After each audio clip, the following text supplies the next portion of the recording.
Welcome to யாவரும் கேளீர். நான் உங்கள் பத்ரி பேசுகிறேன். உலகநாயகன் Kamal Haasan September 28 Indian film festival of Alberta கனடாவில் நடக்கக்கூடிய விழாக்கு சிறப்பு விருந்தினராக போகிறாரு. அவர் போகும்பொழுது ஒரு சிறப்பு நிகழ்ச்சி ஏற்பாடு பண்ணியிருக்காங்க. Be the star before the star அப்படிங்கிறது தான் அதனுடைய தலைப்பு. ஸோ என்ன அப்படின்னா, big your favourite Kamal Haasan moment, deliver a powerful dialogue, sing a classic song or a dance to an iconic number, perform it, record it, send it to us. The best performance from across Canada will be screened live during Kamal Haasan sessions in Edmonton on September 28th. அதாவது உலகநாயகன் கமல்ஹாசன் அவர்களுடைய படத்தில் வரக்கூடிய ஒரு powerful டயலாகோ அல்லது ஒரு அருமையான ஒரு பாடலோ அல்லது ஒரு நடனமோ இதை நம்ம அங்கே கனடாவில் இருக்கக்கூடிய மக்கள் அவங்க பர்ஃபார்ம் பண்ணி அதை ரெக்கார்ட் பண்ணி அனுப்பிச்சிட்டா அது எது சிறப்பாக இருக்கோ அதை உலகநாயகன் கமல்ஹாசன் வரும்பொழுது செப்டம்பர் 28 அதை லைவாக டெலிகாஸ்ட் பண்ணுவாங்க. ஸோ இது ஒரு அரிய வாய்ப்பு. ஏன்னா நிறைய திறமையானவர்கள் இருப்பாங்க. அந்த திறமையானவர்கள் ஒரு வெளிச்சம்ங்கிறது ரொம்ப ரேராக கிடைக்கும். இப்போ ஏன் திறமையானவர்கள்லாம் பிக் பாஸ் மாதிரியான நிகழ்ச்சிக்கு போகிறாங்கன்னா அதை ஏராளமான மக்கள் பார்ப்பாங்க. ஸோ அப்போ நம்ம அதில் கரெக்டாக நம்மளுடைய திறமையை வெளிப்படுத்தணும்னா நமக்கு அடுத்தடுத்து திரைப்பட வாய்ப்பு கிடைக்கும் அப்படிங்கிற ஒரு எண்ணம். ஏன்னா கமல்ஹாசன் அப்படிங்கிற ஒரு மாபெரும் கலைஞர் தொகுத்து வழங்கக்கூடிய ஒரு நிகழ்ச்சிங்கிறதுனால எவ்ரி வீக்கெண்டு 3 கோடி பேர்கிட்ட பார்த்தாங்க அந்த முத 7 சீசன். அதுக்கப்புறம் அது சரிஞ்சதுங்கிறது வேற. அது வேற ஒரு ஆங்கர் வந்ததுக்கப்புறம் மிகப்பெரிய சரிவு ஏற்பட்டதுங்கிறது வேற. அதை அவர் ஸ்டைலில் யாரும் தொகுத்து வழங்க முடியாது. ஸோ அப்படி அந்த மாதிரி ஒரு வெளிச்சம் இப்போ ஒரு இந்தியன் இன்டர்நேஷ்னல் ஃபிலிம் ஃபெஸ்டிவல், அதில் கமல்ஹாசன் மாதிரியான ஒரு கிரேட்டஸ்ட் லெஜெண்ட் வராரு. அதில் ஒரு லைவில் ஒரு பர்ஃபார்மன்ஸ் டெலிகாஸ்ட் பண்ணாங்கன்னா, லைவாக போட்டாங்கன்னா அது மிகப்பெரிய ஒரு வேர்ல்டு லெவலில் வெளிச்சத்தை ஏற்படுத்தும். நமக்கும் தெரியும், கனடாவில் உள்ளவங்களுக்கு தெரியும், வேர்ல்டு வைடு பாப்புலர் ஆகிடலாம். ஒரு தென்னாலி படத்தோட டயலாகோ அல்லது ஒரு மைக்கேல் மதன காமராஜன் படத்து டயலாகோ அல்லது ஒரு சலங்கை ஒடி படத்தில் வரக்கூடிய ஒரு நடனமோ, அந்த மாதிரி எதை வேணாலும் அவங்க பர்ஃபார்ம் பண்ணலாம். ஸோ அதை பண்ணாங்கன்னா அது மிகப்பெரிய அந்த திறமையை வெளிப்படுத்தி. ஏன்னா நிறையா பேர் இதில் பண்ணுறாங்க, இன்ஸ்டாகிராம்லலாம் அந்த கமல் படங்களுடைய அந்த டப் ஸ்மாஷு, அந்த டயலாக் பேசுகிறது, இதெல்லாம் பண்ணுறாங்க. இது ஒரு அரிய வாய்ப்பு. பார்ப்போம் எத்தனை பேர் தங்களுடைய திறமையை வெளிப்படுத்துகிறாங்கன்னு பார்ப்போம். த பாண்டியன் ஸ்டோர்ஸ் அப்படிங்கிற ஒரு சீரியலு, அதில் குமரன் அப்படின்னு ஒரு நடிகர், அவர் சமீபத்தில் ஒரு படம் நடிச்சிருக்காருன்னு நினைக்கிறேன், குமார சம்பவம் அப்படிங்கிற படம்.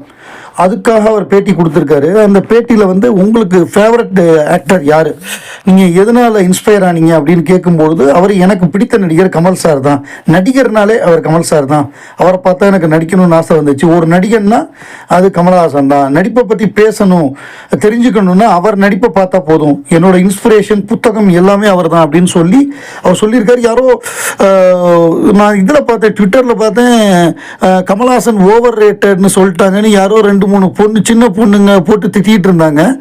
என்னடா அப்படின்னு பார்த்தா இவங்க அதாவது யூடியூப் சேனல் வச்சுருக்காங்க.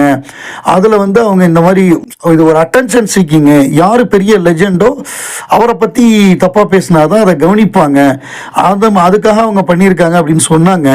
அதாவது கமல்ஹாசன் ஓவர் ரேட்டடுங்கிறது மிகப்பெரிய ஒரு காமெடி, அது ஒரு ஹியூமர் ஸ்டேட்மெண்ட்னு வேணால் சொல்லலாம். ஏன்னா அவருடைய கான்ட்ரிபியூஷனுக்கு அவருக்கு பாரத் ரத்னா எப்பயோ கொடுத்துருக்கணும். இன்னும் அவருக்கு தாதா சாஹேப் பால்கே அவார்டே கொடுக்கல, பொலிட்டிக்கல் ரீசன்னால. கமல்ஹாசன் அவருடைய திறமைக்கு உரிய மரியாதை இங்கே இன்னும் கிடைக்கல, இது டியூ ரெஸ்பெக்ட் இங்கே கிடைக்கல. ஸோ அதுதான் உண்மையே தவிர கமல்ஹாசன் ஓவர் ரேட்டட் அப்படிங்கிறது இது எப்படின்னா, அது யார் சொல்கிறா, அவங்க சினிமாவை பற்றி நல்ல நாலேஜோட எல்லாமே தெரிஞ்சு ஒரு பெரிய லெஜெண்ட் ஒருத்தர் சொன்னார்னா ஓஹோ அப்படியான்னு நம்ம கேட்கலாம். யாரோ ஒரு சாதாரண ரோட்டில் போகிற ஆட்கள், அவங்களுக்கு எதுவுமே தெரியாது, நம்மளை கவனிக்கணுங்கிறதுக்காக ஒரு 3 பேர் சொல்கிறாங்கன்னா அதுக்கு நம்ம பெரிய அளவு இம்பார்ட்டன்ஸ் கொடுக்கணுங்கிற அவசியம் இல்லை. ராபர்ட் ரெட்ஃபோர்டு ஒரு மிகப்பெரிய ஒரு ஹாலிவுட் ஆக்டர், டைரக்டர், அதாவது டைரக்ஷனுக்கு ஆஸ்கார் அவார்டு ஜெயிச்சிருக்கிற கூடிய ஒரு மாபெரும் கலைஞர் கமலஹாசன் வந்து நீங்கள் இதை பாருங்கள், ஒத்த செருப்பு சைஸ் 9 அந்த பட விழா ஆடியோ லான்ச் நடந்தது. அதில் வந்து பார்த்திபன் அவருடைய படம், பார்த்திபன், பாக்யராஜ், சங்கர், கமலஹாசன் தான் சிறப்பு விருந்தினராக கலந்துக்கிட்டார். அதில் உலகநாயகன் கமலஹாசன் அவர்களுக்கு பேனா பிரைஸ் கொடுத்தாரு, பெரிய பேனா, பார்த்திபன் அவர்கள் தனக்கே உரிய பாணியில்.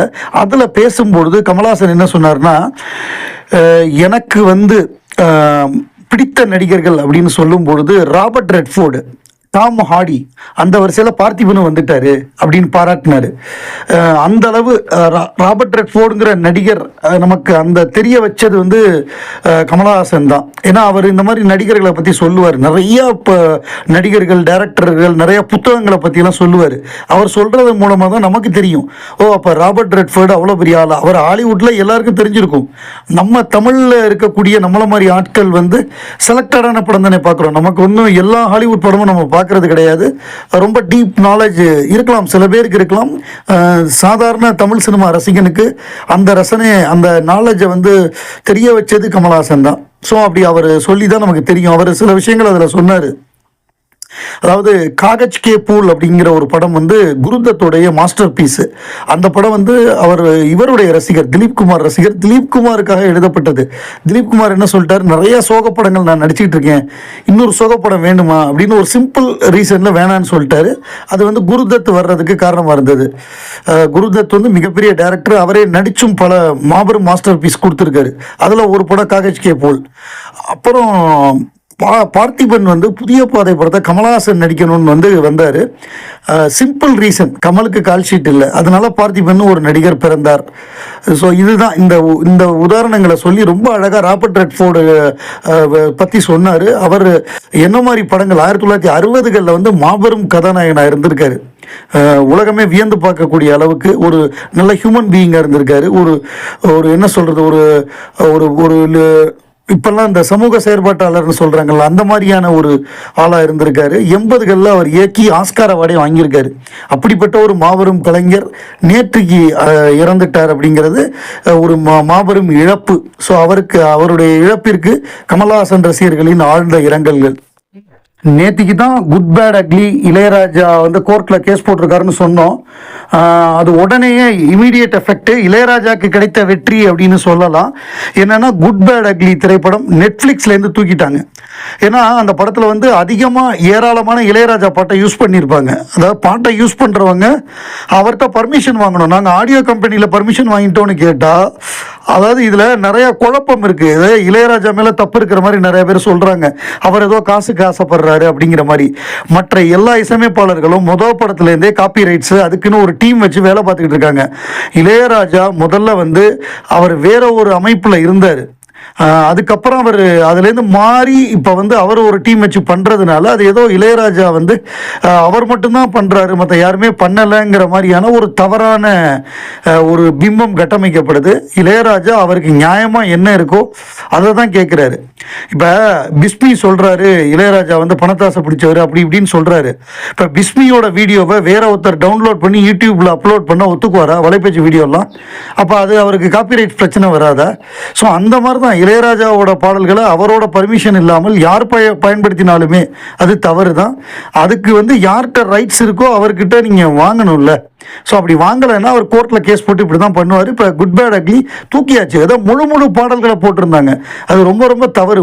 முழு பாடலையும் பயன்படுத்துகிறாங்க இன்னொரு படத்துலங்கிறது. அதுக்கு இளையராஜாவே நீங்கள் மியூசிக் டைரக்டராக போடுங்க, அல்லது இவனை மியூசிக் டைரக்டராக போட்டு அதை பர்மிஷனை கேட்டால் இளையராஜா கொடுத்துட போகிறாரு. அப்படி பண்ணியிருக்கலாமே.